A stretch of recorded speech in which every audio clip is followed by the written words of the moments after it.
மாஹி ஒரு புத்திசாலி 10 வயது குழந்தை. அவளது அம்மா மாயா அவளுக்கும் மாஹிக்காக மிகவும் கடுமையாக உழைக்கின்றார். மாயா பல வேலைகளைச் செய்தாலும் அவர்களுக்கு பணம் போதவில்லை. மாஹி அவளது அம்மாவுக்கு உதவ விரும்பினாள்.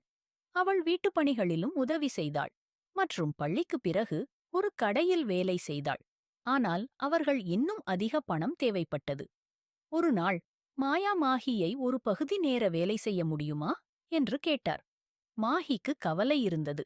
ஆனால் அவள் உதவ வேண்டும் என்று அறிந்திருந்தாள். அவள் ஒரு பேக்கரியில் வேலை கண்டுபிடித்தாள். அது கடினமாக இருந்தது. ஆனால் அவள் கடுமையாக உழைத்தாள் மற்றும் படிக்கவும் பார்த்தாள். ஒரு உணர்வுள்ள வாடிக்கையாளர் மாஹியின் கடுமையான உழைப்பை பார்த்து உதவி செய்ய விரும்பினான். அவர் அவளது பள்ளி செலவுக்காக பணம் கொடுக்க திட்டமிட்டார். மாஹியும் மாயாவும் மிகவும் மகிழ்ந்தனர்.